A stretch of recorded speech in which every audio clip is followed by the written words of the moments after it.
Well, everyone, it's time for us to go and take a look at the Google Pixel 8 Pro and see how this particular phone holds up in 2025. Now, without a doubt, what I will definitely tell you is that a Google Pixel 8 Pro is still a really good device. There is still a lot to love about this particular device too, and I definitely do think if you are going to go through and pick up a phone, like this thing is still pretty solid. There's not really too many things to hate on here. But if you do have the option to, there might be some other devices that I recommend buying, and we'll take a look at that throughout this whole entire video. But first things first, if you want to pick up this phone or some other phones that I would recommend buying this year, you can get them from the links down below, and you can help support the channel at the exact same time. Now, starting off with the outside of this particular device, you have to remember that this particular device did come out back in 2023. So it is turning about, 2 years old this particular year, which is actually pretty interesting because I will still be honest, this phone doesn't really look like that old of a phone. This thing still looks like a very beautiful device. It still looks amazing. And I think there's still so much to love about this device when it comes down to it. Now, when you do take a look at the outside, you could probably get the idea that this particular device, I think from a build quality standpoint, the 6.7-inch LTPO OLED display, that is such a good size display to have inside of this thing. And I do think that in and of itself is one of the biggest assets for this type of device. Being able to go through and buy a device like this that's going to be giving you that type of capability, like it's a really good display, it's a massive display, 2400 nits of peak brightness, and 120 hertz. Like that stuff is just so awesome to have. And I would say without a doubt, that is one of the biggest assets going on for this particular device. So from that side, you have to give this phone a lot of credit for still holding up so well when it comes down to that side. Now, on top of that, when it comes down to its build quality the rest of the way, you're still getting a USB Type-C port on the bottom, which is still really nice to have. You're still getting, a frosted glass back kind of on the back side of this particular phone, which still feels and looks really good as well. You're getting wireless charging, you're getting reverse wireless charging, getting a triple camera setup. Like you are still getting a lot of really good quality stuff from this type of phone. And I think that is a really nice thing to kind of keep in mind here. So if you are going to go through and pick up a device, this is without a doubt something that's super cool. And that's something that I love seeing within this type of phone. So that is, this phone on the outside, I think it still looks great. I think there's still a lot to love about this type of device, but there might be some things that I would kind of think about with this phone that might be better. Like if you're comparing this phone against some of the competition, number one, the immediate thing is that a lot of the phones nowadays have a tiny bit of a different design,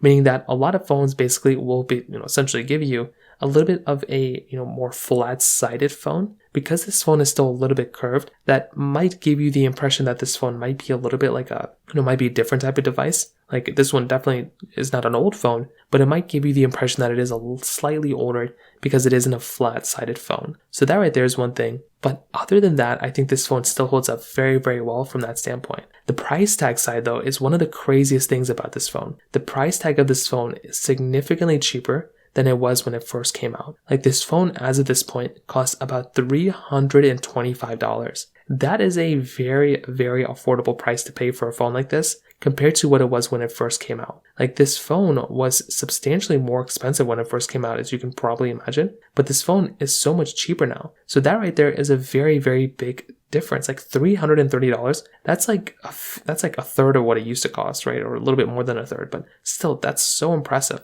And I love having a phone like this that costs it's that inexpensive. So from that side, that kind of covers it up there too. That definitely gets a thumbs up for me. Now when it comes down to its camera side, this particular phone is giving you a triple camera setup on the backside. So it's giving you a 50 megapixel wide, 48 megapixel telephoto, and then a 48 megapixel ultra wide camera. And definitely, once again, without a doubt, still holds up fairly well from the camera side. I think this camera still does a pretty good job at a majority of things that you throw at it. It's giving you 4K at 60 on the back and 4K at 60 on the front. So it still is like a good camera, right? It's not terrible, but as you probably would have imagined, as I told you before, these types of cameras, for the most part, they weren't necessarily the best of those particular years. I think, it's probably pretty much third in place. It would go Samsung number 1, iPhone's number 2, then Google Pixel's number 3. So that could be something where you would look at, maybe think to yourself that this camera, may not be the best, and that would be true, but it's not a terrible camera. And I think Google's done a really good job with their particular lenses when it comes down to it as well. So from that side, that definitely gets a thumbs up for me. Now, when it comes down to its software longevity, this particular phone, right, the, Google Pixel 8 Pro, this device is still supported with software, and it is still going to be supported with software for several more years, Google was saying that these phones are going to be getting like up to 7 years of Android versions. Like that is massive. That is a really, really cool thing to basically have. And to have that type of capability inside of these phones, it's so impressive. And I love being able to go through and buy a phone like this that's going to be giving us that type of capability. So that is without a doubt one of the nicer things going on for this phone too. The fact that it doesn't really cost as much money as it used to. And it's just going to be an overall cheaper phone. And like I said before, I think that is in and of itself going to be a very nice thing going on for this type of device. That is still going to be a long-term supported device from that particular standpoint as well. Now, on top of that, when it comes down to its battery life, this phone is still giving you a 5,050 milliamp hour battery. So that is still a pretty big size battery size to have inside of your phone. To give you some perspective, that's about the same size battery that we have inside of something like a Samsung Galaxy S24 Ultra and presumably the S25 Ultra as well. And a lot of phones around the world still have that type of capability too. So you're really not missing out on too much when it comes down to that side. Like that is still a massive size battery to have inside of your phone. And from a lot of battery tests that I've done, even when compared to the Pixel 9 Pro XL, the Pixel 8 Pro still holds up very, very well from the battery life standpoint. And you still have things like, reverse wireless charging too, which that is in and of itself another really nice thing going on for this type of phone. So in my personal opinion, the battery life is also another one of those really, really nice things going on for this type of phone when it comes down to it as well. Now, finally, when it comes down to the performance, as you can imagine, this phone's performance, I would say, is still very, very good. Now, it's giving you the Google Tensor G3 chipset inside, actually, sorry. It's giving you the Tensor G3 chipset inside with 12 gigabytes of RAM. So that is in and of itself another really big thing to keep in mind here,